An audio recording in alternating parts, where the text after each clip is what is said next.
Alors, bonsoir tout le monde. On est très content de vous accueillir ce soir à l'Espace Ville Autrement pour cette conférence sur l'urbanisme circulaire à l'échelle du bâtiment. Je vous avertis tout de suite, on a une panéliste qui a quelques minutes de retard. Il y a eu une petite panne de métro, étonnant. Donc, elle va se joindre à nous dans quelques minutes.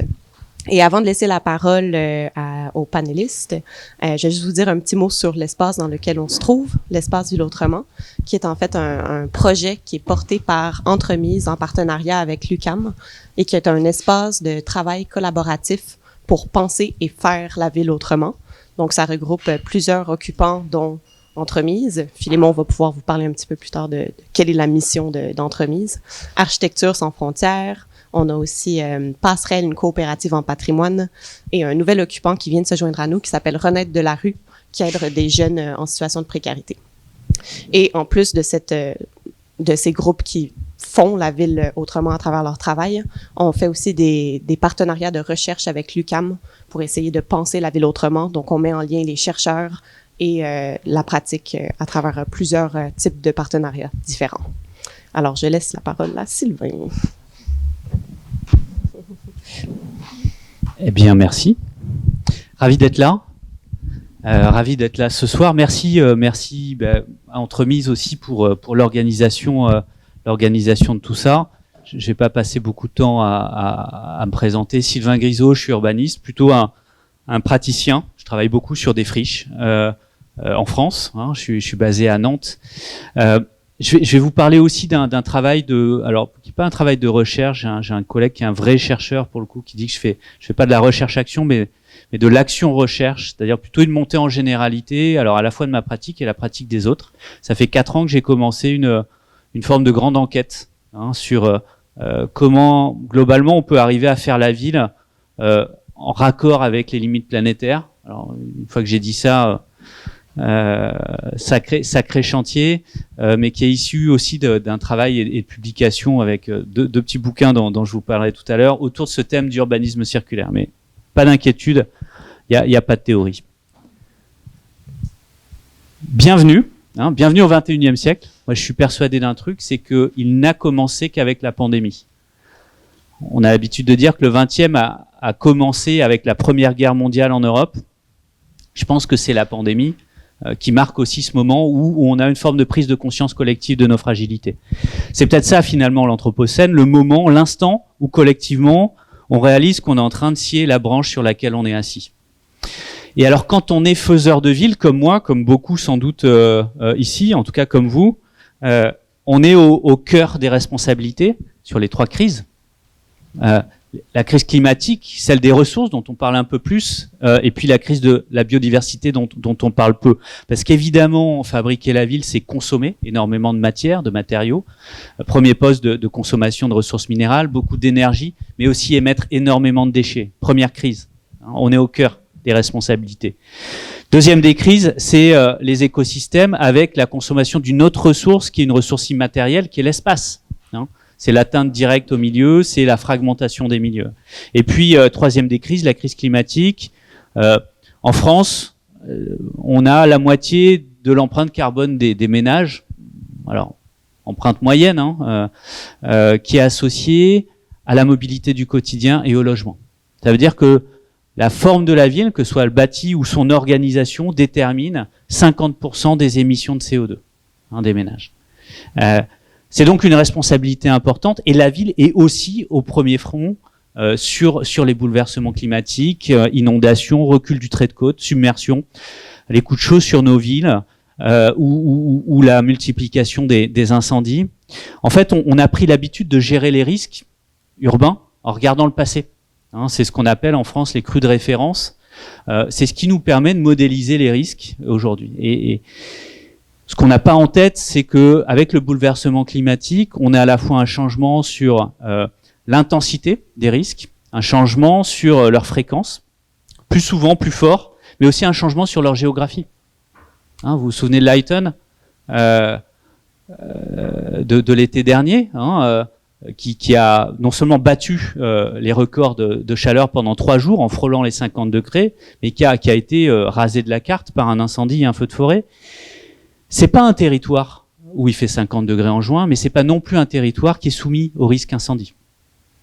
On a eu des grandes inondations aussi en Allemagne l'été dernier, dans des territoires qui n'avaient jamais connu le risque inondation. Donc c'est ça aussi. L'enjeu, c'est de retisser notre façon de faire la ville, à la fois pour décarboner, à la fois pour s'adapter, parce que le bouleversement climatique, évidemment, a lieu, et il aura lieu, mais aussi apprendre à gérer les risques différemment. La redirection, c'est ça. Hein, c'est un virage qui est un virage net, c'est pas une transition douce, ça nécessite d'en passer par 3 A. Moi, aujourd'hui, mon travail, c'est d'accompagner les acteurs qui font la ville à transformer leurs pratiques au cœur de leur business model, de leur stratégie. Et on travaille beaucoup sur l'adaptation. C'est le premier DA. Comment continuer à faire ce qu'on faisait, mais en le faisant différemment. Et puis, il y a la question de l'adoption, les nouvelles pratiques. Et là, il y a une grande difficulté, c'est que faire un nouveau job... Ah ouais, chien, c'est marrant. C'est pas les mêmes images qui sont... Ah, c'est marrant, c'est intéressant. Ok, c'est bon, je pense que c'est synchronisé. Ah non, ça s'est synchronisé. Engager de nouvelles actions, ça nécessite de faire de la place. Ça nécessite d'avoir du temps. Et on est très fort en France pour faire des plans d'action. Je doute pas qu'ici, vous soyez en capacité de les mettre en œuvre, mais permettez-moi d'en douter un peu. Hein, on sait faire des plans d'action, on sait pas les mettre en action. Parce qu'on n'a pas le temps, on n'a pas les crédits, on n'a pas la place, on n'a pas les ressources, on n'a pas les compétences. Parce qu'on oublie le troisième DA, c'est abandonner. Tant qu'on n'en passe pas par des renoncements, on ne fait pas des vrais choix. Et la bonne nouvelle, c'est qu'il y a très peu de renoncements à faire quand on est faiseur de ville comme nous. La mauvaise, c'est que c'est des virages qui sont importants. Le premier des virages, c'est la monoculture automobile. Hein, ça, c'est la Ford T, 1908, la première sortie de la première voiture industrialisée qui va permettre de massifier l'équipement des ménages aux États-Unis. Mais finalement, l'adaptation de la ville à la voiture, c'est 1925. C'est le moment où on demande aux piétons de rester sur le trottoir. Et c'est évidemment à Los Angeles que ça commence.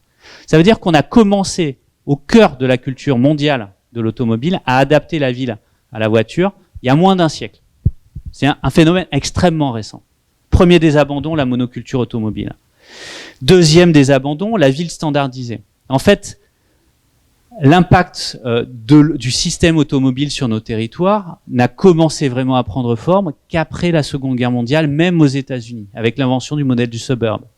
Et le suburb, c'est une initiative privée, c'est une consommation de sol agricole, hein, des champs de patates et des champs d'oignons dans la périphérie de New York, sur Long Island, avec le développement de ce modèle qui va ensuite se déployer partout dans le monde. Hein. Monofonctionnalité, on habite là et on va chercher, grâce aux infrastructures routières, les autres aménités urbaines, les services, les commerces, etc., etc. Mais ça va plus loin, c'est une homogénéité sociale. C'est que des blancs qui arrivent dans les Leawood Town à l'époque. Et c'est aussi tout un mode, un fonctionnement financier. C'est une économie qui naît à ce moment-là. Standardisation des process, construction hors site, maison sur catalogue, on baisse les prix, et en plus on s'appuie sur l'endettement des ménages. On invente une économie qui est scalable, comme on dit aujourd'hui dans les startups. Pourquoi? Parce qu'on s'appuie sur la capacité de financement, d'autofinancement des ménages, parce qu'en fait, les premiers suburbs sont réservés aux anciens combattants américains qui bénéficiaient de garanties d'emprunt par l'État fédéral. Ça, c'est 1949, et c'est inventé par Leavitt & Sons, le suburb, et 2008, avec la crise des subprimes, la crise du surendettement des ménages américains, Leavitt & Sons s'effondre et fait faillite. Ce modèle-là, il va se déployer aux États-Unis que dans les années 60, après les grands plans d'investissement autoroutiers lancés par Eisenhower. Donc ça veut dire qu'on est sur des phénomènes qui sont complètement structurants, qui ont complètement changé nos territoires, que ce soit en Amérique du Nord ou en Europe, et qui en même temps sont extrêmement récents. Ça, c'était le deuxième abandon. Le troisième des abandons, c'est l'étalement de la ville. Hein, ça, c'est une accélération qu'on connaît à partir du début des années 70 en France et qui prend vraiment, qui accélère vraiment au milieu des années 80. L'étalement de la ville, c'est cette priorité donnée finalement à la consommation de sol dans la périphérie. C'est extrêmement complexe, ce que je suis en train de faire. Et c'est aujourd'hui 20 à 30 000 hectares par an qui sont consommés uniquement en France. Hein, des sols essentiellement agricoles pour faire la ville. En fait, le sol, l'espace, hein, pas la matière, sol, mais l'espace, c'est une matière première de la fabrique de la ville. Absolument essentielle. Et évidemment, le quatrième des abandons, qui est lié à tout ça, c'est la priorité donnée au neuf. Parce que quand on construit des objets standardisés dans la périphérie, c'est évidemment dans le neuf. Et cette industrialisation de la fabrique de la ville, elle passe aussi par des grosses opérations, parfois en renouvellement urbain, mais on vient chercher, une fois de plus, des économies d'échelle. En fait, ce que j'appelle la ville facile, c'est ce qu'on fait extrêmement bien depuis 50 ans, c'est-à-dire qu'on construit des objets standardisés dans des grandes opérations et essentiellement dans la périphérie, dans des sols vierges. Et tout ça, on le fait très bien.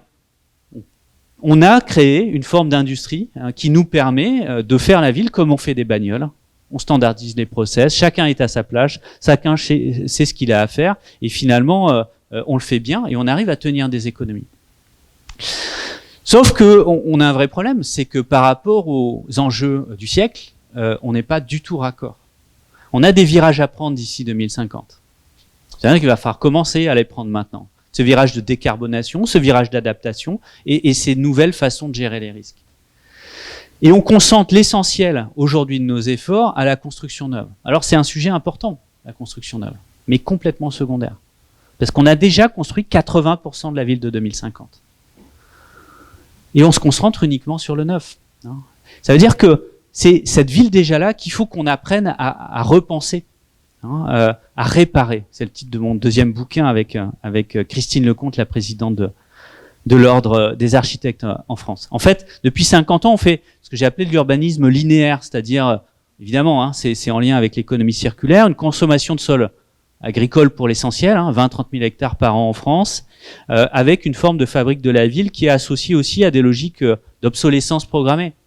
Parce qu'on génère derrière pléthore d'espaces vacants, comme le bâtiment en face, comme les friches dans la périphérie, comme le fait de passer de 2 à 3 millions de logements vacants en France en moins de 10 ans. On crée une forme de ville à obsolescence programmée. Il faut qu'on passe ce que j'ai appelé l'urbanisme circulaire, ce qui est un truc extrêmement simple, qui est juste une inversion des priorités. Répondre à des besoins urbains, d'abord, ça doit passer par ne pas construire. Mieux occuper les bâtiments qui sont là. Éviter de construire. C'est la première des boucles. Compliqué, Non, voilà. Intensifier les usages de l'existant. La deuxième des boucles, c'est éviter de déconstruire. Parce que déconstruire un bâtiment, c'est perdre tout ce qu'on a investi en termes de matériaux, mais aussi en termes de carbone, d'émissions carbone, notamment dans sa structure béton. Donc c'est transformer les bâtiments qui sont là. Et si on ne trouve pas la réponse à nos besoins, c'est sortir de l'échelle du bâtiment et passer à l'échelle urbaine, avec à la fois la densification, construire dans le périmètre de la ville, mais aussi recycler ces grands boucles de démolition-reconstruction. Et parfois, en passer par la cinquième des boucles, la renaturation, redonner des fonctions naturelles ou agricoles à des espaces qui étaient urbanisés. En fait, j'ai rien inventé. Et la moitié de mon bouquin, c'est juste des témoignages de gens qui font ça déjà, et c'est ce qu'on va voir aujourd'hui. J'ai strictement rien inventé, juste donné quelques clés de lecture qui font que penser dans ce sens-là, avant tout, inverser les priorités, permet peut-être de voir les choses un petit peu mieux. Pour aller vite, c'est évidemment l'intensification des usages, c'est l'urbanisme temporaire ou l'urbanisme transitoire, et je te laisserai faire la nuance justement, et elle est importante, qui repose finalement sur le fait qu'un bâtiment, en moyenne, en général, il passe 10% de sa vie vide. Il attend les travaux, il attend sa déconstruction. Et ça, c'est des temps morts finalement dans la ville qui peuvent être mieux utilisés. C'est aussi penser, par exemple, des équipements comme cette école qui, tous les étés, se transforme en logement touristique sur l'île de Noirmoutier en France. Donc on a 8 salles de classe qui sont pas vides tout l'été, et on a 8 logements touristiques qui n'ont pas été construits à côté et qui seraient pas vides tout le reste de l'année. C'est aussi, quand on construit des équipements, penser les temps de la ville. Ça, c'est un équipement qui a été construit dans une commune Grenay qui est extrêmement pauvre.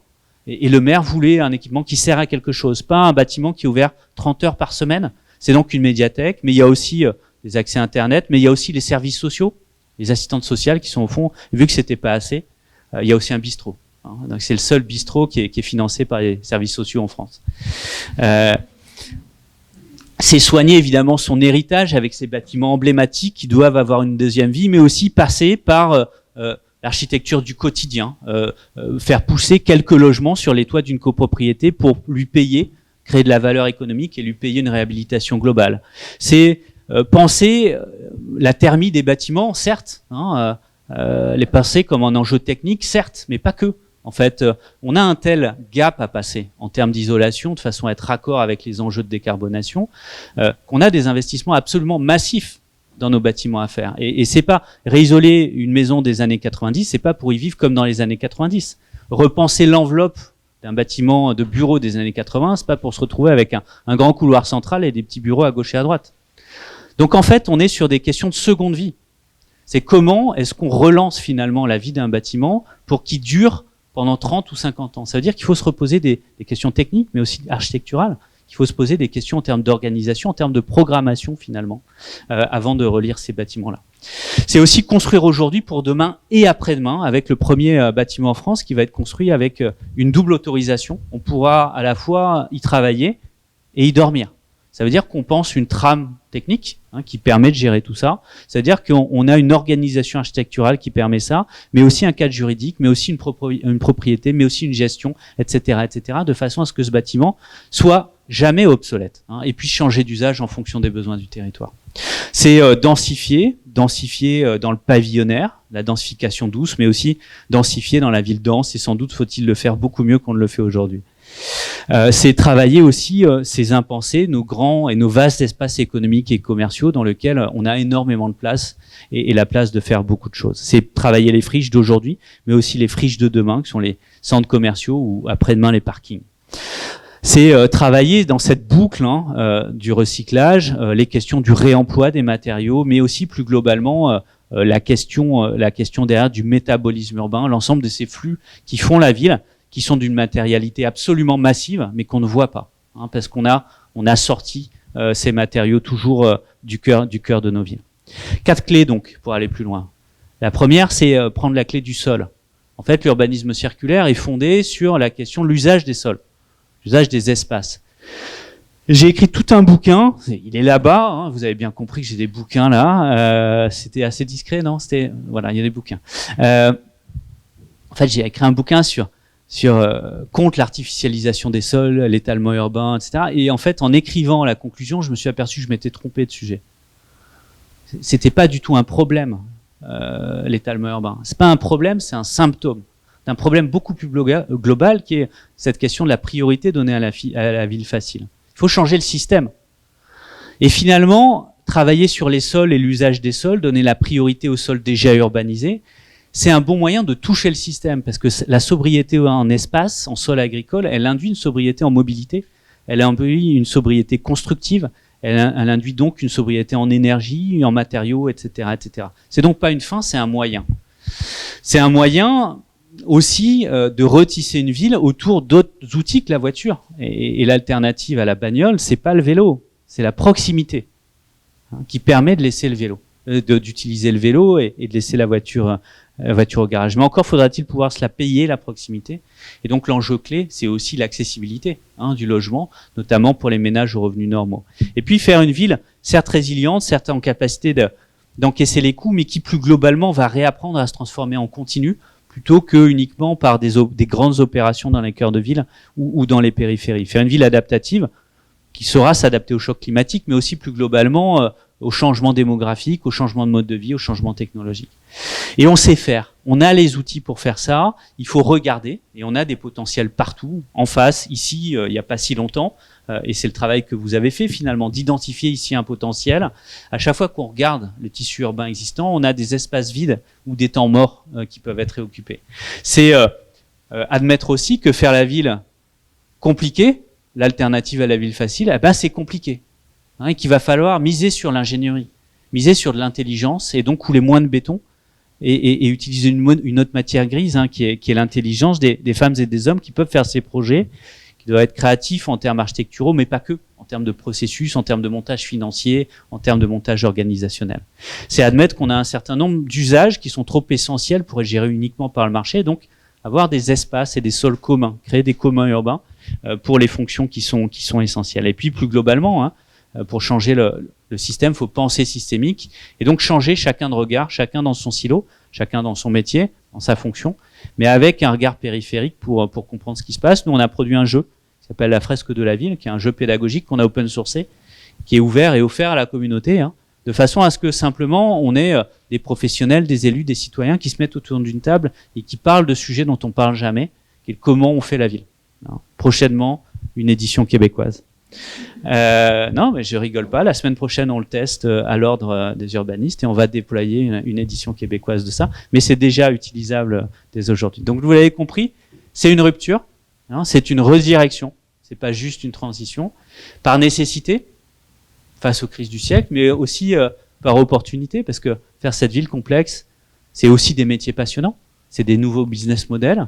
C'est des métiers de l'intelligence et donc des métiers du respect des femmes et des hommes qui le font. Et puis à la fin, si on est obligé de faire une ville frugale, une ville pour tous, une ville de la proximité et une ville résiliente, de toute façon, c'est quand même la ville qu'on aurait eu envie de faire. Donc discrètement, hein, 2 bouquins, on pourra en reparler, dont un, et c'est important pour moi, Réparons la ville, écrit avec Christine Lecomte, donc un dialogue plutôt avec une architecte, peut-être le plus facile d'accès, puis pour les professionnels plutôt, mais ça reste très lisible, le manifeste pour un urbanisme circulaire, et une newsletter toutes les semaines, où on donne la parole à ceux qui font la ville autrement, pour le coup, et moi je suis plus ici pour écouter, hein, pour rencontrer et écouter, que pour prendre la parole. Yes. Merci beaucoup. Et merci beaucoup, Sylvain. C'est vraiment ravissant là, quand on a l'impression que ces actions qu'on porte s'inscrivent dans un cadre théorique qu'on comprenait pas et qu'on connaissait pas. Puis moi, c'est la 2e journée que j'ai appris le mot urbanisme circulaire. Puis je trouve que ça s'inscrit bien dans notre pratique. Donc, merci beaucoup. Je vais vous présenter Entremise. J'espère que vous allez être indulgents. C'est ma 3e journée de travail après 6 mois de congé de paternité. Donc, j'espère que les mots vont venir comme je le voudrais. Donc, Entremise. C'est quoi? En fait, notre slogan, c'est faire la ville ensemble en facilitant l'occupation transitoire et collective dans les bâtiments vacants ou sous-utilisés. J'essaie de, à partir de ce que j'ai discuté avec Sylvain il y a quelques heures, reprendre un peu les concepts de base, puis qu'est-ce qui a mené à la fondation et aux idées qui ont porté Entremise. Et une de mes premières révélations comme jeune étudiant en architecture, quand Daniel était encore mon professeur, j'avais fait un année d'échange au Brésil. On a travaillé sur une ancienne usine en banlieue de Rio, qui avait été complètement réinvesti par une centaine de familles dans la plus pure illégalité, qui avait, je pense, c'est environ 100 logements avec des petits commerces à tous les rez-de-chaussée, puis une façon vraiment de réinvestir une usine qui n'avait pas du tout été prévue comme telle, en grappillant des matériaux un peu partout autour, puis en recréant une ville dans cette usine qui était laissée pour compte. Puis en bien y repensant, j'essaie de voir comment est-ce que ça, c'est du pur urbanisme circulaire, tant en termes de matériaux, en termes de réutilisation, puis comment on réinvente un lieu qui n'avait pas été prévu comme tel en utilisant les espaces comme ils nous sont donnés. Après ça, le rôle de l'architecte ou du professionnel en aménagement là-dedans, quel est-il? Dans notre cas, c'était d'essayer de régler des problèmes de salubrité. Donc, c'était vraiment plus ponctuel, de l'acupuncture pour réparer ou régler ce qui avait déjà été conçu ou fait à la va-vite par les gens qui devaient y vivre. En revenant à Montréal, il y a quelque chose qui a été un constat assez terrible, c'est la quantité de bâtiments vacants qui pullulent dans toutes les villes d'Amérique du Nord. Et ça, c'est un exemple qu'on a souvent cité, c'est l'ancienne ambassade des États-Unis à Ottawa, qui est restée vacante pendant environ 20 ans. Et l'argument qui était donné, vacant, chauffé, entretenu. Et on disait toujours, on attend le projet parfait. Donc, on voulait absolument pas se tromper. Et comme tu disais, la construction, le développement immobilier linéaire est exactement dans cette logique-là. Il faut d'abord avoir toutes les réponses, tout le financement, le projet idéal avant de se lancer puis de développer un usage dans un bâtiment qui était prêt à en recevoir dès le départ de ses anciens occupants. Ici, c'est une carte qui, à chaque fois, me fait un pincement au cœur, tant d'excitation que de tristesse. C'est le service des incendies de la Ville de Montréal qui a répertorié l'ensemble des bâtiments vacants ou sous-utilisés à Montréal. Donc, c'est les seuls qui gardent un registre plus ou moins à jour de ça, parce que pour eux, quand ils interviennent dans un bâtiment qui est vacant, les risques sont plus grands. Donc, c'est les seuls qui, diligemment, font l'inventaire de ces lieux-là. Mais il faut vraiment le voir, non pas comme une problématique, mais comme une opportunité pour un terrain de jeu, en fait, pour l'urbanisme circulaire, puis pour ces nouvelles idées, ces nouveaux types de cohabitation d'usage, c'est autant de terrains de jeu qu'on peut se saisir pour développer la ville. Après ça, il faut faire attention. Ma maîtrise, je l'ai faite en conservation du patrimoine, en architecture, et ce qu'on s'est beaucoup rendu compte, c'est que souvent la requalification du patrimoine, c'est une histoire de violence. Il y a beaucoup de ce qu'on vous connaissez, le façadisme. On garde le patrimoine, mais on repart absolument à zéro. Le cas ici de l'Université McGill qui souhaite s'implanter dans l'ancien hôpital Royal Victoria en est un bon. Comment faire arriver un programme d'université du 21e siècle dans un bâtiment qui a été conçu pour soigner les malades il y a de ça 200 ans. c'est très violent, le choc entre le programme et l'existant. Et on avait eu l'occasion de regarder dans les rapports d'ingénieurs qui essaient de voir qu'est-ce qui était à garder, qu'est-ce qui était à changer. Et ils ont comme un système de durée de vie utile. Donc, ils évaluent chacun des matériaux ou des éléments. Ils disent, est-ce que ce matériau-là a atteint sa durée de vie utile? Et là, j'ai vu les comment on appelle ça? Pour monter un escalier, les marches en marbre de l'entrée du bâtiment. Et ça avait une petite colonne en gris dans un document noir et blanc qui disait, bon, marche en marbre, durée de vie utile 100 ans, a atteint sa durée de vie utile, a changé. Puis c'est vraiment un rapport d'ingénieur qui après va orienter tous les travaux qui vont être nécessaires pour transformer ce bâtiment-là. Et c'est juste cette logique-là de durée de vie utile, puis sans aucune appréciation sensible ou essayer de volonté de le réintégrer dans un projet. C'est assez symptomatique tant du neuf, mais beaucoup aussi de la requalification de l'existant. Donc, requalifier l'existant, oui, mais à quel prix? On le sait qu'au Québec, c'est 35% de tout ce qui est enfoui au Québec, qui est enfoui dans les centres d'enfouissement, qui vient du milieu de la construction, rénovation, démolition. Et donc, on répète souvent, le bâtiment le plus vert, c'est celui qui a déjà été construit. Et c'est très sérieux parce que 35% de l'enfouissement, c'est des quantités de matériaux gigantesques. Je suis vraiment ravi que nos collègues d'Architecture sans frontières travaillent à extraire de ce gisement des nouvelles opportunités puis des nouveaux matériaux pour refaire la ville. Et pour nous, c'est d'abord essayer de voir le bâtiment, qu'est-ce qu'on peut en faire dans son état actuel. Et c'est là que j'arrive un peu de l'étincelle qui est née à Entremis, c'est de regarder ces lieux vides et voir comment, à peu de frais, en se misant sur l'existant, et tant les communautés qui gravitent autour d'un bâtiment que qu'est-ce que le bâtiment propose avec le minimum d'intervention, qu'est-ce qu'on peut faire? Est-ce qu'on peut faire quelque chose là où il n'y avait rien ou là où il n'y aurait eu rien pendant plusieurs années? Ici, vous avez une image de la première rencontre au projet A. Ici, on est encore en décalage. Ouais. Attends, non, j'avance. Hein. On peut-tu revenir en arrière? Je pense que j'ai... C'est par en haut? Ah oui, excusez-moi, je pesais sur... je pensais que c'était... C'est bon. Ouais. Ouais. Donc, où étais-je? Donc, en quelques mois, on a réussi à prendre ce lieu-là qui était une réserve stratégique foncière pour la ville. La ville, c'est un cas assez type, là, achète un terrain pour en faire des logements sociaux, vraiment dans l'intention de garder une réserve foncière pour pouvoir avoir la place lorsque le projet soit prêt d'arriver. Mais sur le site, il y avait un bâtiment qui était vide depuis 5 ans, chauffé au coût de 50 000 $ par année et qui attendait sa démolition. Donc, on a regardé avec la ville pour faire un projet pilote, qu'est-ce qu'on pourrait faire dans ce lieu-là, puis comment est-ce qu'on pourrait faire une preuve de concept sur les idées. À l'époque, c'était vraiment juste des bonnes idées qu'on avait ramenées d'Europe et pour lesquelles on était motivés à mettre en place. Et c'est ce qui a donné le projet Young. Donc, l'intention de l'occupation transitoire, mais à notre avis, elle a 3 finalités, soit bâtir un projet, le tester ou l'influencer. C'est pas dit que le projet transitoire qu'on va déployer va être le projet périn, mais on est convaincu que ça peut être jouer une forme de consultation publique par l'action. C'est une chose de demander aux gens qu'est-ce qu'ils veulent dans un lieu, mais de leur donner l'opportunité de le tester ou de déployer des activités, puis voir concrètement qu'est-ce qui pourrait arriver, c'est une autre. Et à notre avis, les deux démarches sont complémentaires, mais on doit les concevoir aussi comme des formes de consultation. Pour ce qui est de la stratégie de développement immobilier complémentaire, le processus traditionnel, on va analyser, ensuite on va occuper. Pour nous, même si un projet périn et le bâtiment devra être transformé, l'occupation transitoire a vraiment le potentiel de nourrir la réflexion, d'aller amener d'autres acteurs qui sont pas ceux qu'on imagine toujours autour d'une table de réunion pour un grand projet immobilier, mais qui auraient un mot à dire et des idées neuves à amener dans le développement d'un projet immobilier, surtout si ce projet est public et veut desservir une communauté. Donc, l'aller-retour entre l'expérimentation sur le site et le développement et la conception d'un projet à long terme, je pense que cette interaction-là peut nourrir tant les professionnels que la communauté qui souhaite s'impliquer dans le projet.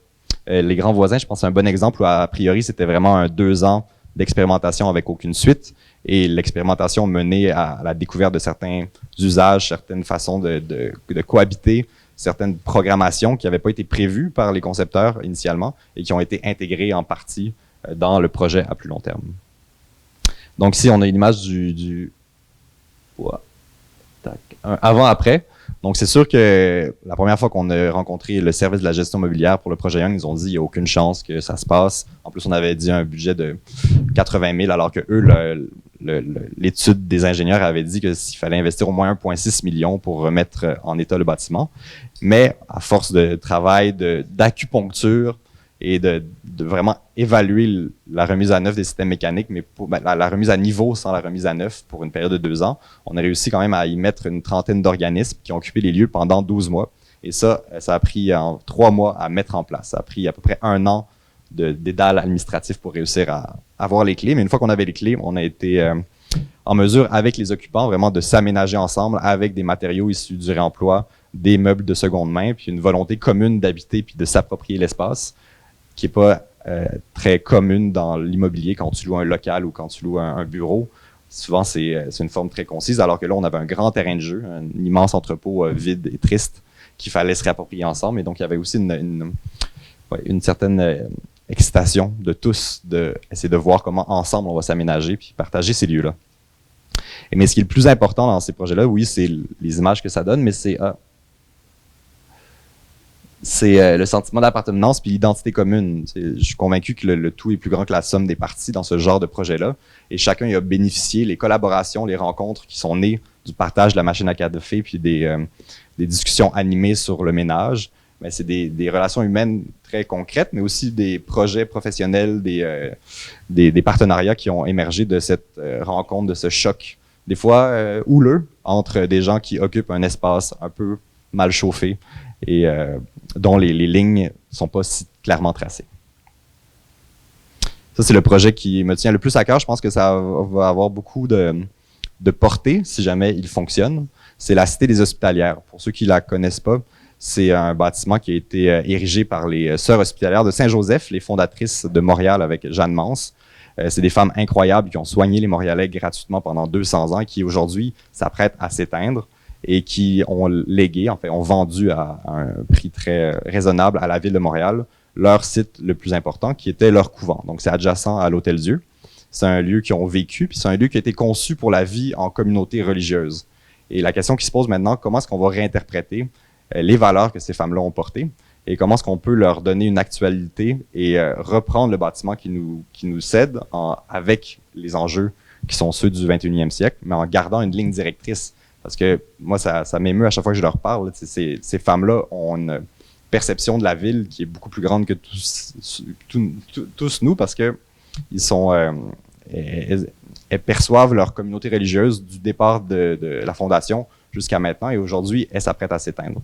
Donc, comment est-ce qu'on leur rend hommage, puis on réinterprète ces lieux-là en développant le projet petit à petit, en essayant d'utiliser le plus possible les espaces existants, et surtout en préservant l'esprit du lieu qui passe par les serrures, les moulures, et les lieux qui ont été habités puis arpentés par des milliers de sœurs. Donc, c'est un projet qu'on a démarré en 2019 avec la Ville de Montréal,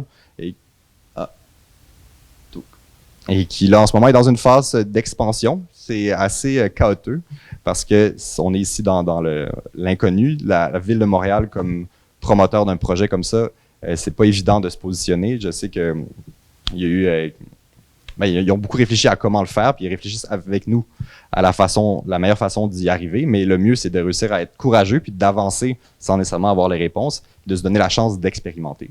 Et c'est ça qu'on essaie d'amener dans ce projet-là. On a eu une première phase qui était plus un hôtel à projet, donc des gens qui venaient occuper les lieux de façon ponctuelle. Aujourd'hui, on accueille des occupants pour plusieurs mois, jusqu'à 1 an, qui vont commencer à se réapproprier le bâtiment. On a la chance d'avoir les sœurs hospitalières qui sont encore là, qui habitent une partie du bâtiment. Donc, pour nous, ça va être vraiment important de créer des liens avec elles parce que quand on veut refaire, disons, un urbanisme circulaire, il ne faut pas non plus jeter le bébé avec l'eau du bain. Ces femmes-là ont construit ce bâtiment à l'époque où c'était dans de grands champs autour. Aujourd'hui, la ville s'est bâtie autour. Donc, il y a une forme de continuité importante à saisir dans ce projet-là.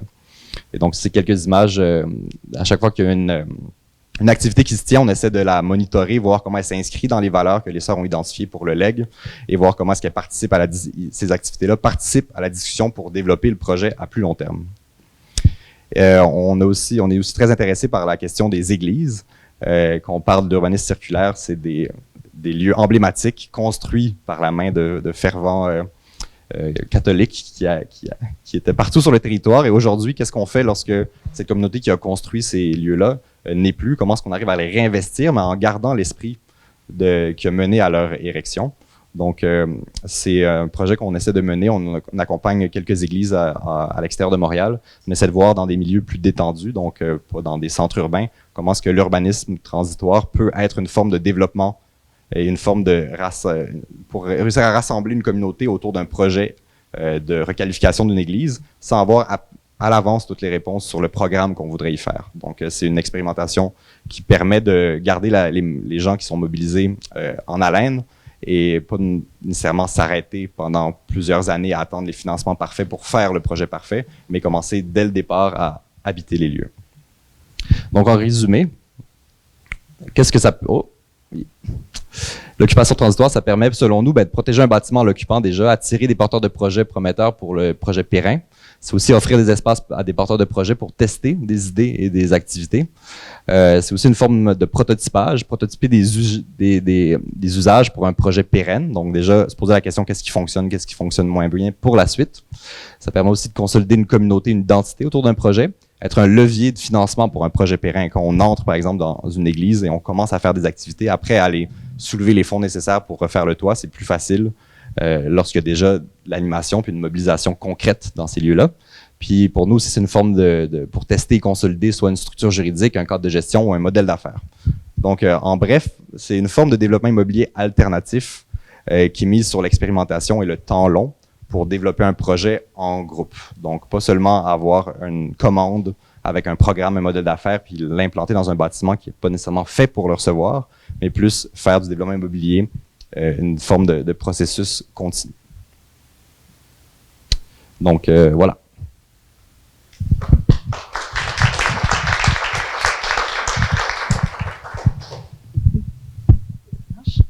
Ça, c'est le vôtre. Je peux prendre celui-ci, alors.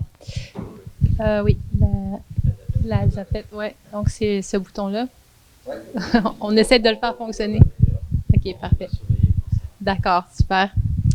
J'aimerais juste rebondir sur ta présentation parce que je discutais récemment avec un architecte comment le design thinking est beaucoup plus développé en design industriel qu'en architecture parce que comme on va avec des bâtiments neufs, souvent on ne peut pas faire trop de prototypage, c'est des gros frais construire un bâtiment, mais justement l'occupation transitoire, c'est justement une opportunité de faire du design thinking du bâtiment parce qu'on peut tester des choses, faire du prototypage et retourner sur la planche à dessin pour trouver finalement le bon usage pour le bâtiment. Fait que je trouve ça une bonne façon de pouvoir intégrer les notions de la pensée design en architecture parce que c'est moins facile que dans d'autres secteurs du design. Donc, voilà. Moi, aujourd'hui, je suis là pour vous parler du projet Matériaux sans frontières, d'Architecture sans frontières Québec. Je m'appelle Caroline Thomasset-Laperrière et je suis chargée de développement en économie circulaire pour Architecture sans frontières Québec et je suis éco-designer stratégique.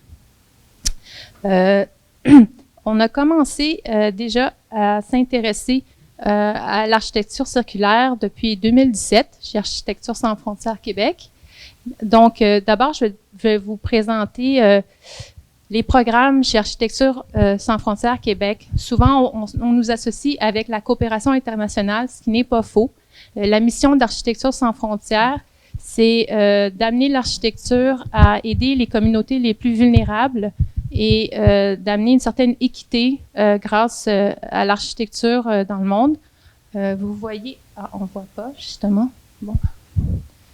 Il y a un problème. Alors, sur cette image, on voit les disparités qui peuvent exister sur un même territoire avec un même climat, simplement parce que les usagers n'ont pas eu accès au même type d'aménagement architectural et d'aménagement urbain. Ce qu'Architecture sans frontières essaie de faire, c'est justement de réduire ces disparités et de faire en sorte que l'architecture puisse venir en aide à tous ceux qui en ont besoin. Architecture sans frontières Québec, c'est pas seulement la coopération internationale, c'est 8 programmes, dont l'habitat autochtone, ici dans le nord québécois, la résilience diluvienne, on en entend parler, c'est dans les derniers jours, il y a eu des inondations en ville même, donc on a un programme complet qui voit à mieux équiper les riverains et mieux se préparer au phénomène de crue des eaux. On a aussi un programme de solidarité urbaine qui a été qui est mise en œuvre au courant de la COVID-19, où est-ce qu'on a pu aider les commerçants à adapter leur commerce aux nouvelles consignes sanitaires. On a fait aussi d'autres projets en solidarité urbaine avec l'itinérance et la ville. On a un programme également de bénévolat. Donc, les gens se sont impliqués pendant la COVID-19, mais pas que. Sur tous nos projets, on a toujours une composante de bénévolat. On a aussi donc un programme en éducation, donc avec des conférences, on va dans les écoles de design, on essaie de sensibiliser donc différents publics à nos priorités. Et puis on a aussi donc des campagnes de levée de fonds pour subvenir aux besoins de nos projets. Oh, encore une fois, ça n'a pas vraiment fonctionné. Alors, le cycle du réemploi des matériaux. Ici, c'est un peu petit, mais je vais essayer de vous l'expliquer sommairement. On a parlé tout à l'heure de la ville linéaire, d'urbanisme linéaire. Moi, je vais vous parler d'architecture linéaire. Donc, si on regarde ici, je vais me lever, comme ça, je vais vous montrer. Un petit peu d'ombre. À droite, vous voyez donc l'économie linéaire, où est-ce qu'on va prendre les ressources, les consommer. Ici, on va donc utiliser le bâtiment. Et puis, en fin de vie, ici, on va démolir et on va jeter. Dans une seconde économie qui va intégrer le recyclage et donc des débouchés pour des matières déconstruites ou démolies. Donc, une fois qu'on a terminé d'utiliser le bâtiment, on va le démolir, on va trouver donc des débouchés au niveau du recyclage, mais ça va quand même créer beaucoup de déchets pour tout ce qui ne peut pas trouver de filière. Et puis, nous, on se concentre plutôt sur le réemploi. On pense que en réutilisant les composantes architecturales, avant de penser au recyclage, on va se trouver à recréer donc des boucles circulaires à l'intérieur de l'industrie de la construction. Et ainsi, on se retrouve avec seulement peu de déchets ultimes et puis quelques matières à recycler. Donc, c'est dans cet esprit-là qu'on a développé notre projet de réemploi des matériaux de la construction. Bon, c'est un peu embêtant.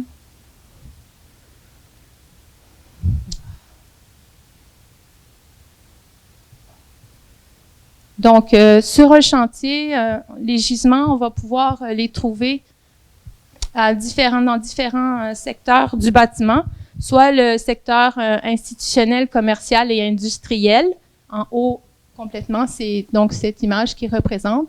On a aussi les bâtiments agricoles, comme les granges qui se font démolir à très grand débit. Et puis, on a aussi donc le milieu résidentiel où on va pouvoir récupérer des matériaux lors de démolition ou rénovation. Souvent, les composantes donc on va pouvoir réutiliser. Il va y avoir le bois de charpente ou les revêtements de sol, la menuiserie des portes et fenêtres, les armoires de cuisine, de salle de bain, quincaillerie, les installations sanitaires, donc lavabo, toilettes, bain sur pattes, les installations électriques, les luminaires, la plomberie, métal au niveau structurel et la maçonnerie également. Ça, c'est des composantes standards qu'on peut retrouver. Dans un processus de déconstruction, de démantèlement, c'est sûr qu'il y a des compétences à développer.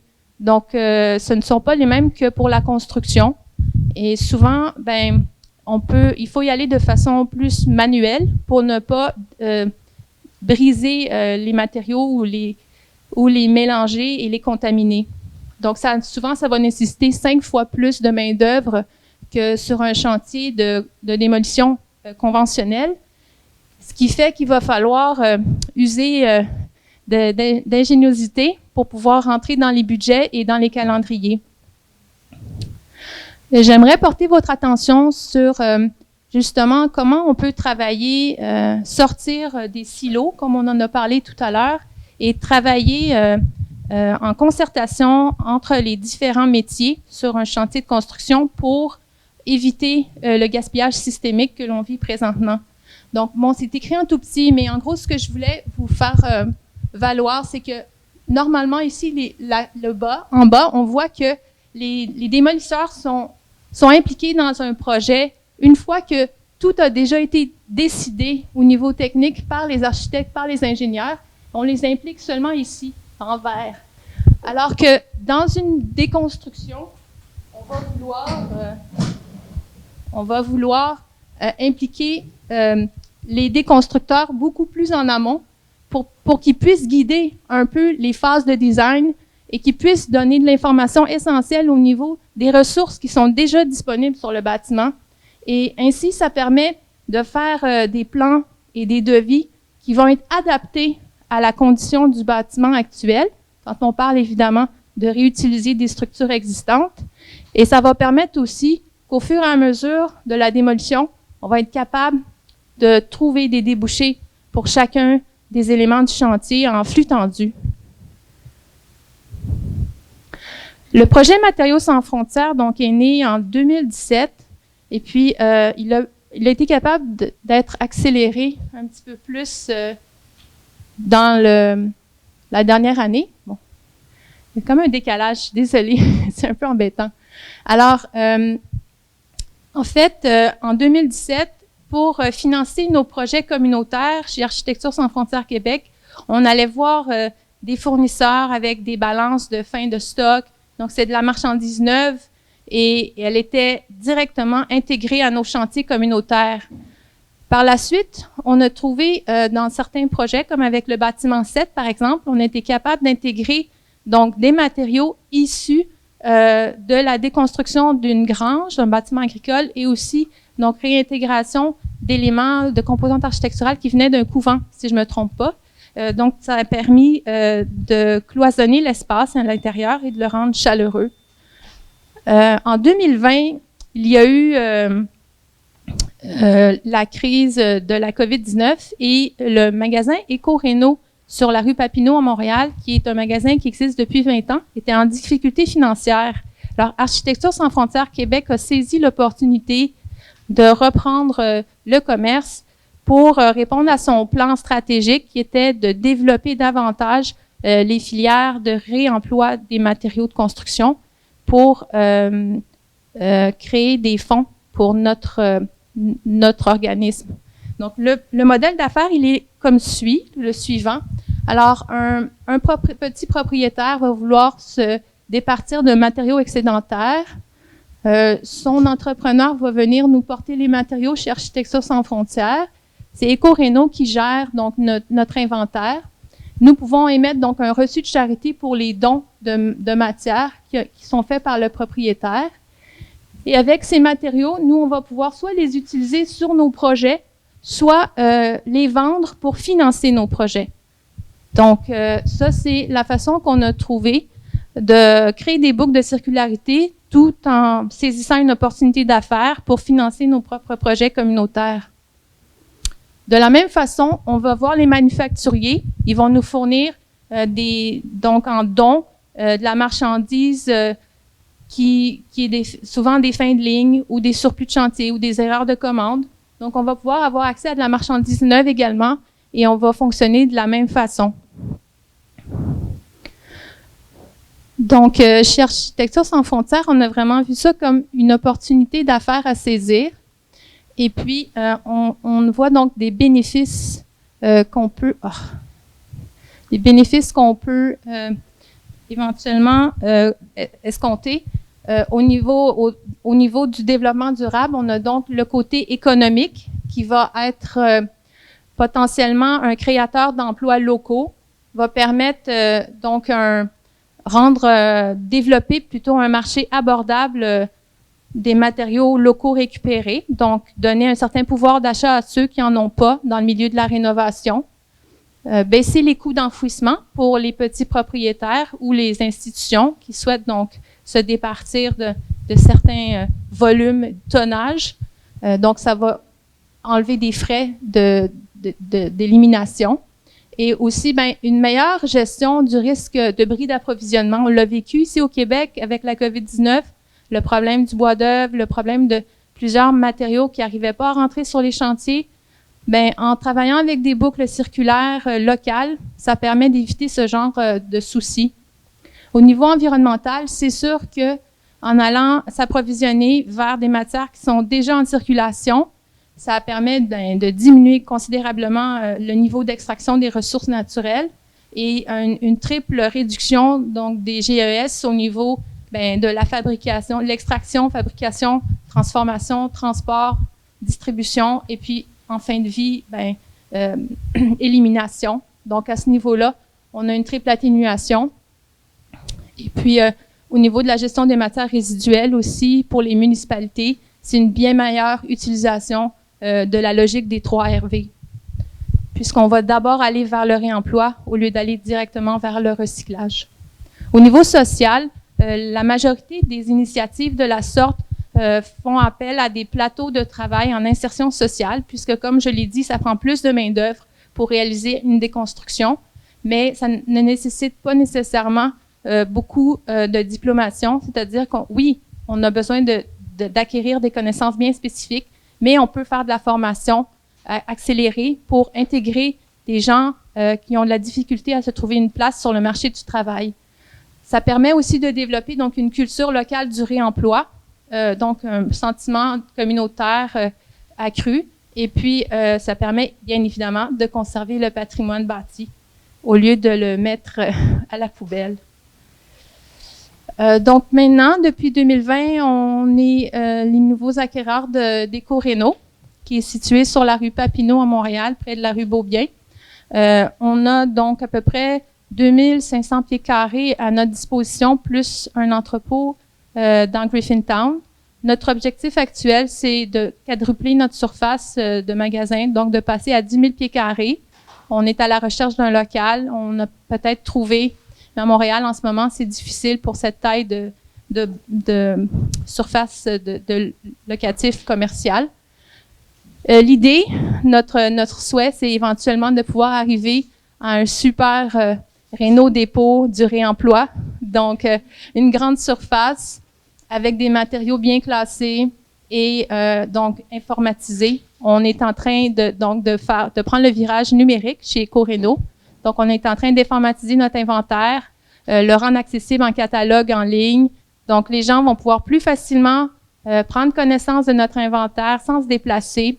Et on va pouvoir créer donc des boucles de circularité plus facilement en ayant accès à l'information de plus en plus précise. Donc, d'ici, on pense le mois de janvier, on aura certainement une belle plateforme en ligne pour répondre aux besoins des différents intervenants, différentes parties prenantes du milieu de la construction et du réemploi.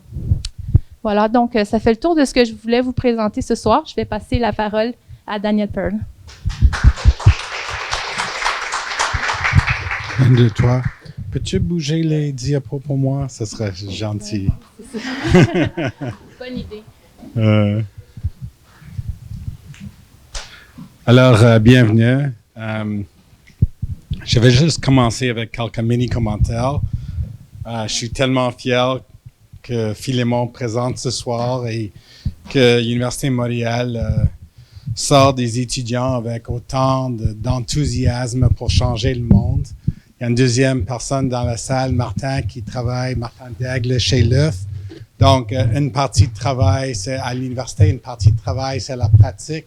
Et c'est des gens qui sont aussi dévoués que nous, ou plus, ces jours-ci presque. Alors, ça, c'est la première chose. Ça, c'est pour moi la circularité, vraiment, c'est d'avoir la chance de cofonder un organisme sans but lucratif, parce que ça, c'est la vérité de l'UF, et aussi de faire de la recherche à l'université. Et tous les deux nous donnent vraiment beaucoup. Un deuxième point, c'est Architecture sans frontières. C'est aussi un organisme tellement important dans notre ville, comme Vivre en ville, comme Centre d'écologie urbaine de Montréal, comme Entremise.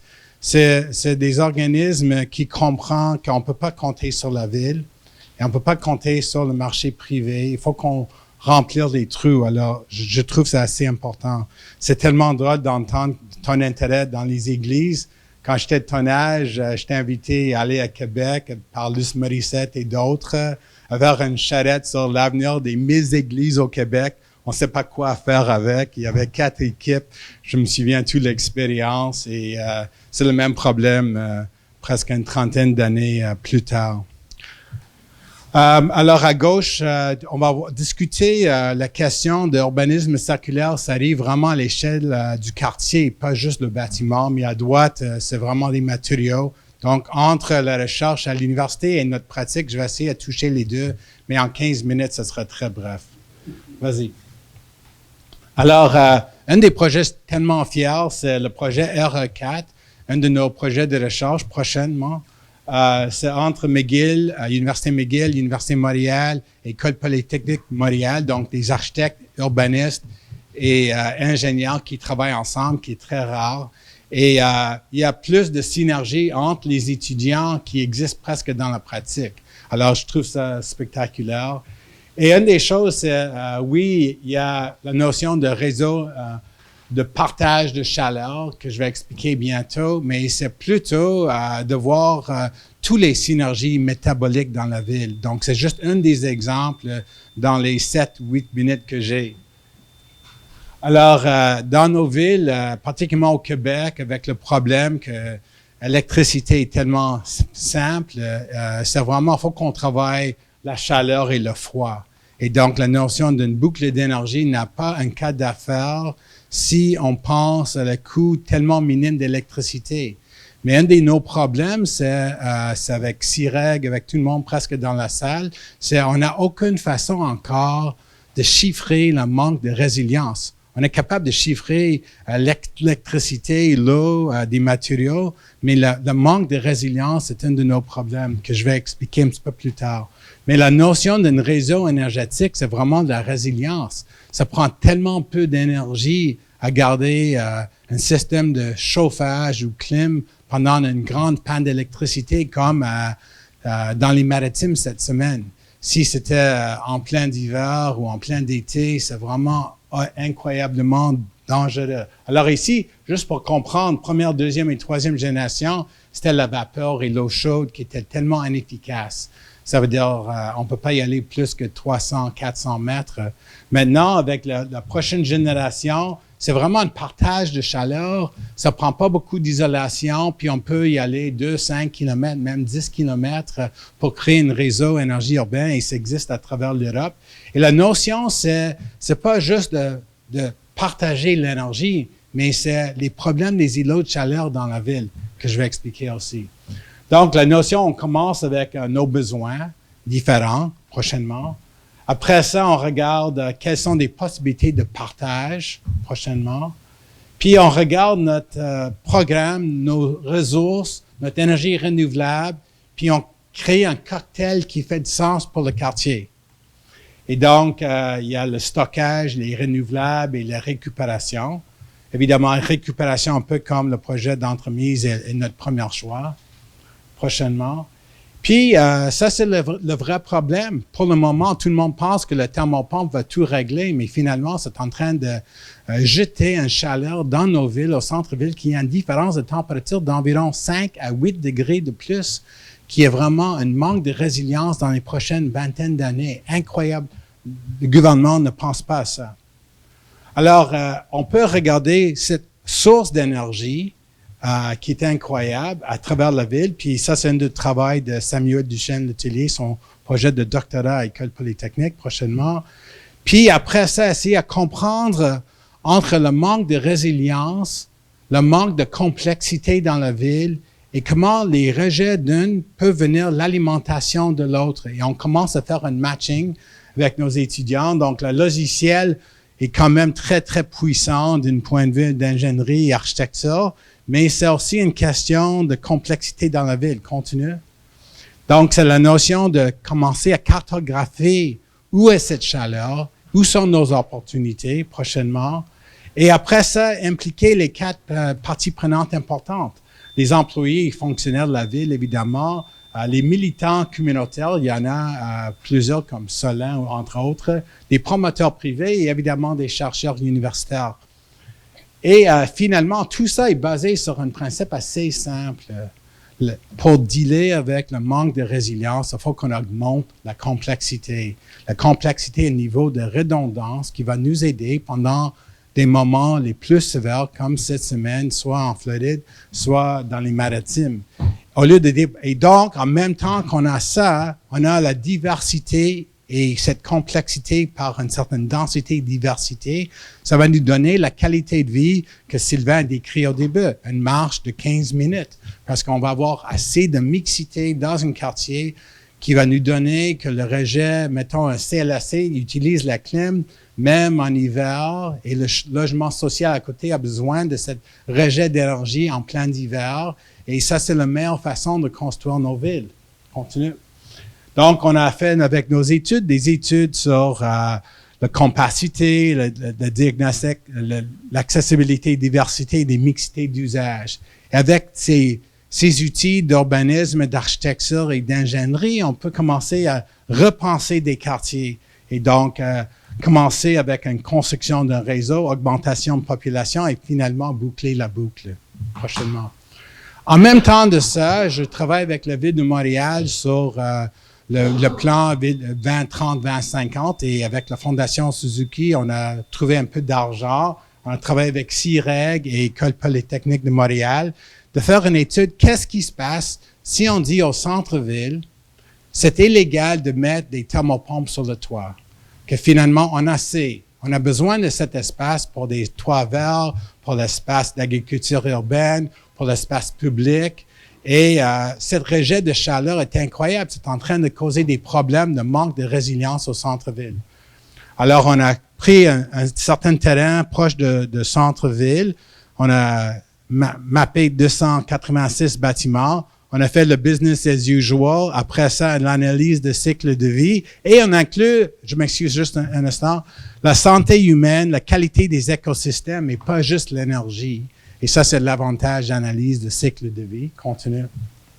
Puis, évidemment, à droite, on peut voir quand on coupe la quantité de gaz, c'est tellement évident. Mais ce qu'on n'est pas capable, et ça, c'est le problème que CIREG et plusieurs chercheurs à travers le monde sont en train de voir, c'est comment est-ce qu'on peut chiffrer le manque de résilience.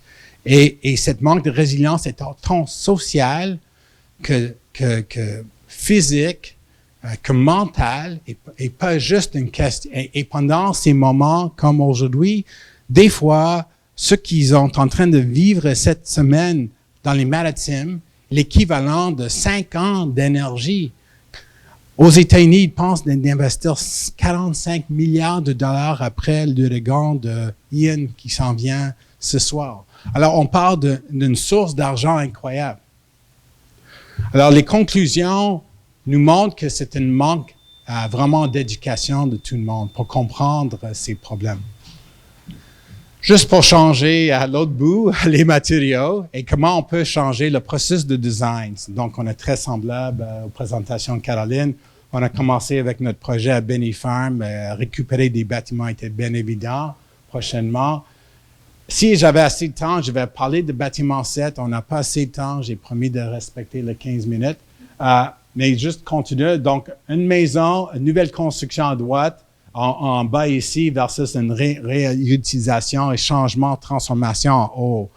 Donc, une des choses intéressantes entre les deux, c'est qui va prendre la responsabilité.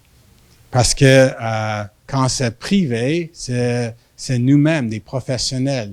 Quand c'est plus un groupe sans but lucratif et tout le monde est un peu des activistes, c'est encore compliqué parce qu'il veut pousser des professionnels de faire des choses qui n'est pas nécessairement légales. Quand les professionnels disent qu'on ne peut pas le faire, bon, ben, ils vont le faire sans nous. Et où est la limite? Alors, c'est un sujet assez passionnant qu'on n'a pas assez de temps dans nos 15 minutes.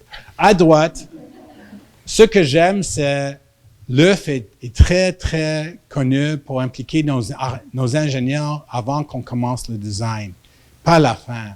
Donc, l'ingénieur à gauche, Yann Verana, qui était mon prof à McGill en ingénierie il y a je ne sais pas combien d'années. Il est décédé il y a 3 ans. Et à droite, c'est le professeur Jean-Marc Vell, architecte et ingénieur, qui enseigne avec moi encore à l'Université de Montréal à distance. C'est un des avantages de COVID. Et tous les deux sont passionnés par le design et la réutilisation, même si ça veut dire qu'ils vont payer plus cher dans leur assurance pour être impliqués dans le projet que de l'argent qu'ils gagnent comme professionnels. Donc, une de mes plaintes, c'est qu'il faut qu'on ait l'argent pour payer nos honoraires à nos professionnels, incluant les architectes. Alors ici, ce qui est intéressant au niveau du design, dans une nouvelle construction avec des matériaux récupérés, presque incroyablement, toute la structure, tout le revêtement extérieur, tous les mobiliers intégrés intérieurs, c'est tous les matériaux récupérés, soit de 50 ans ou 150 ans. Continue. Et ici, à gauche, en haut, on peut voir l'ingénieur est avec nous quand on choisit le bois. On a réservé le bois, on a fait le design par après en équipe, on a évalué les problèmes, qu'est-ce qui se passe dans le design moderne avec des matériaux. Mais évidemment, ça va prendre une combinaison d'acier et bois pour vraiment prendre davantage. Le meilleur rôle pour chaque matériau. Continue. Puis le résultat, c'est vraiment ce mélange des deux. Et prochainement, ce qui est intéressant, on a même, ça c'est une maison vers Passive House. Donc l'enveloppe est préfabriquée, la structure date d'il y a 100 ans et on peut faire les deux ensemble. C'est une question de valeur. Le client a décidé de ne pas investir tout l'argent dans le marbre et plus dans cette autre façon de voir les choses. Et pour les matériaux de façade, ça prend des menuisiers et vraiment des partenaires de confiance dans l'industrie. On a passé beaucoup de temps à développer des liens avec des gens compétents, quelque chose qui n'est pas évident. Et on peut contrôler le produit final. C'est pas juste parce que c'est récupéré que c'est là. Et je trouve que ici en particulier, il faut qu'on connaisse la limite. Donc, il faut qu'on fasse un design avec une grande souplesse, ce qu'on appelle le loose fit, dans nos détails, qui est un élément clé. Alors finalement, l'escalier, le plafond, les planchers, la structure, chacun des éléments vraiment prend un niveau de recherche et ça serait incroyable si le gouvernement peut nous aider avec des taxes de carbone à encourager ces choses et pas seulement compter sur, pour moi, la charité, ça n'inclut pas le design qui est quand même un outil tellement important. Il faut que ça soit aussi beau ou mieux que la nouvelle construction pour changer les choses. Merci.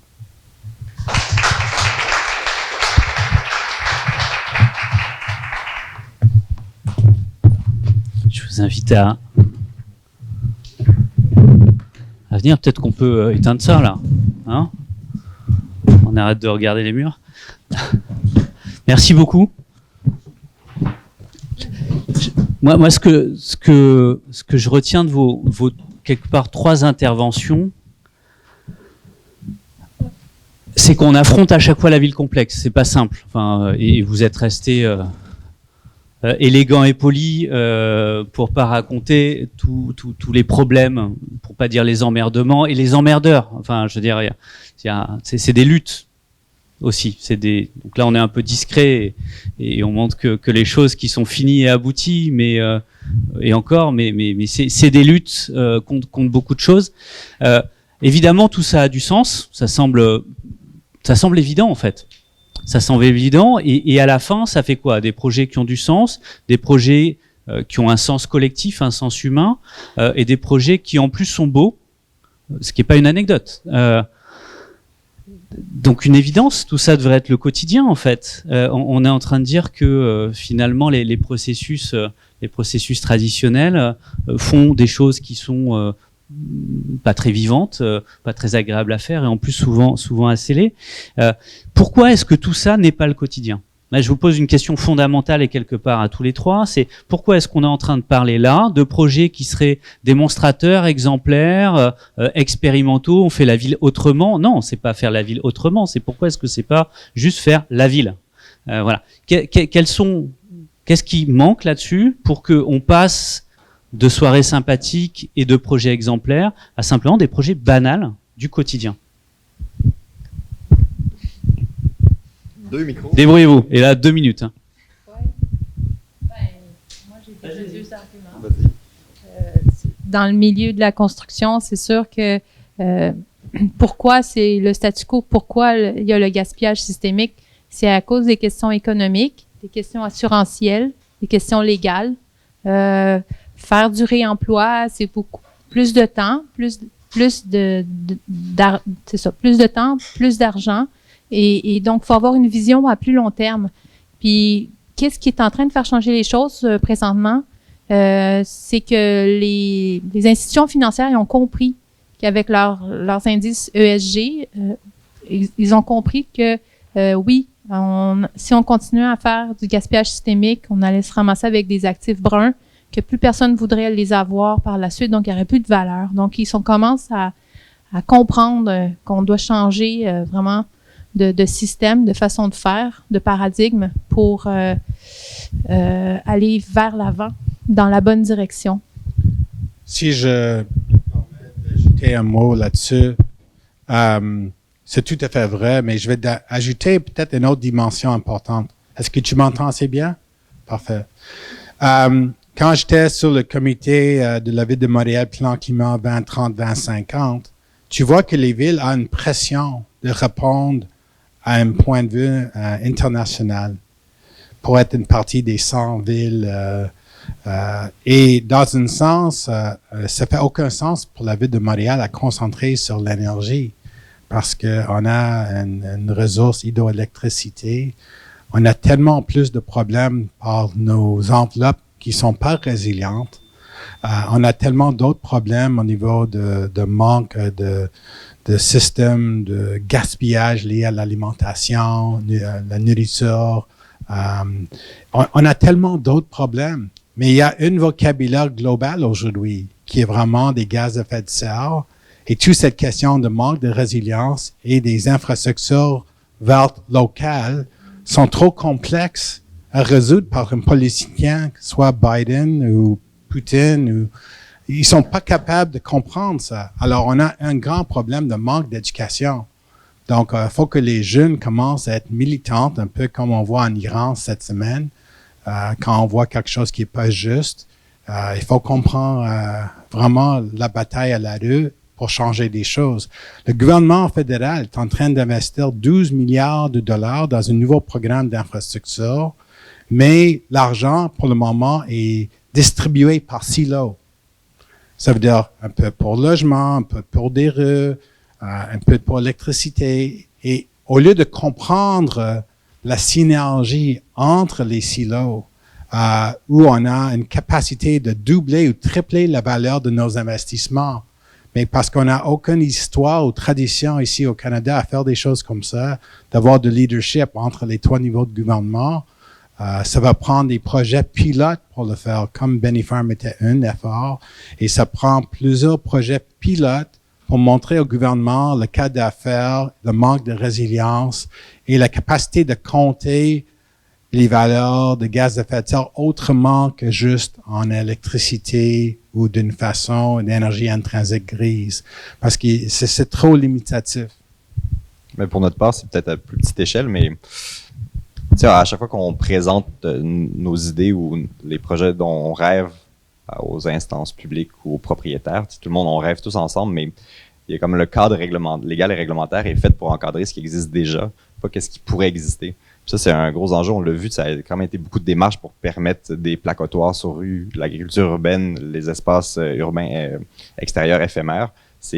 Au début, ça a pris des gens un peu plus courageux pour affronter puis aller au-delà de la légalité, mais de façon très légitime. Puis ensuite, la légalité finit par suivre. C'est pas évident de changer les habitudes. Puis souvent, la plupart de nos interlocuteurs à la ville, ils découvrent avec nous toutes les raisons pour lesquelles le projet peut pas se faire. En allant parler à d'autres collègues dans d'autres services, ils apprennent les règles qui eux, les entourent, puis la mélasse dans laquelle ils doivent avancer est pas facile. Puis on le voit des fois, là, leurs yeux tristes aux réunions en disant, ben finalement, on voulait faire un loyer solidaire, ben il y a 4 règlements qui nous l'empêchent. Et dans ce cas-là, il faut remonter puis essayer d'aller voir d'où viennent ces règlements, comment on peut les interpréter, puis comment est-ce qu'on pourrait passer par-dessus. Puis ça, c'est beaucoup, beaucoup de travail. Puis des fois, c'est absolument épuisant. Mais je pense que ça vaut la peine. Mais je sais qu'en ce moment, il y a une grosse réflexion sur le nouveau plan d'urbanisme. Puis nous, on aimerait ça pousser pour qu'il y ait peut-être un cadre où l'expérimentation peut être faite, un droit d'expérimenter qui peut ensuite influencer le cadre légal. Puis de voir comment est-ce qu'on peut apprendre de ce qui se passe pour ensuite améliorer.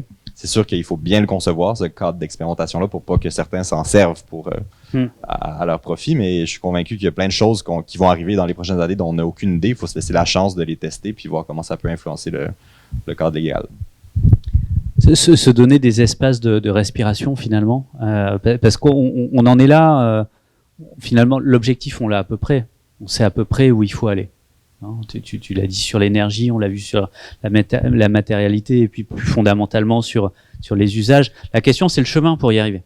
Et on est, enfin, en tout cas, moi je pense qu'on est là sur une décennie sur lequel on va tester. Et donc, faut prendre des impasses aussi.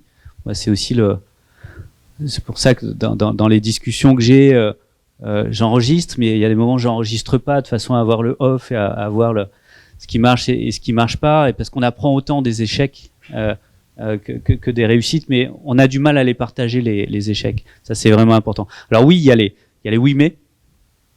Il y a toute la créativité collective qui est déployée pour trouver des problèmes. Beaucoup moins que pour trouver des solutions, alors que les problèmes arrivent tout seuls. Ça sert à rien de les anticiper. Alors que les solutions, c'est plutôt pas mal. Mais j'ai quand même la sensation que, et je sais pas si vous la partagez ici, qu'on a une accélération. Pas que des peurs, mais aussi d'une mobilisation. Tu parlais des jeunes, alors je sais plus, et on en fait partie, merde. Et on constate une forme d'accélération. Je sais pas si vous constatez ça aussi ici. Puis surtout, je vais ramener le micro pour que vous puissiez aussi prendre la parole ou poser des questions. Est-ce que ça bouge un peu plus vite en ce moment? Ben oui, on le sent vraiment, mais nous, on commence à faire des présentations, on présente un peu notre pratique de l'architecture dans des écoles, puis on voit quand même les yeux des étudiants qui brillent, qui voient aussi d'autres alternatives à leur métier. Puis souvent, dans ces vieux métiers libéraux-là, la ligne est toute droite tracée. Tu as l'impression que tu peux pas en déroger, alors que finalement, c'est des outils dont tu peux te servir pour mener à terme des idées qui ont l'air un peu folles, mais qui peuvent à ton avis, changer le monde. Mais c'est pas évident de donner le courage pour se lancer hors du cadre établi. Il y a un point que j'aimerais soulever. Je suis quand même un peu vieux. J'étais là en 2003 quand on a lancé le Conseil du bâtiment durable du Canada et la notion de LEED. On a pensé que LEED serait juste un outil pour 5 ans, puis que tout le monde après ça va mieux comprendre que c'est pas à travers un programme de certification LEED qu'on va changer le monde. Mais le problème, c'est on n'a pas trouvé une façon d'aider le gouvernement à investir l'argent aux bons endroits. Il compte encore sur le marché privé à tout faire, et tous les gestes à travers LEED et des changements de définition de LEED par génération est vraiment incrémental. Mais le travail qu'on a entendu aujourd'hui, c'est plutôt un changement quantique, un changement radical, un changement beaucoup plus vite. Et aussi, c'est bottom-up et pas juste top-down, et les deux en même temps. Donc, je pense que c'est le processus qu'on a discuté ce soir. C'est le fait que le gouvernement peut pas juste compter sur quelques changements incrémentels et penser que le marché privé va trouver l'innovation. Il faut qu'on donne l'appui nécessaire à tous les acteurs, les parties prenantes qui veulent changer les choses. Et ça coûte pas cher, ça, versus le coût à notre planète. Je pense qu'on a besoin de plus d'économistes. Il y en a quelques-uns à HEC, intéressants, mais qui vont essayer à parler au gouvernement parce qu'ils nous écoutent un peu moins.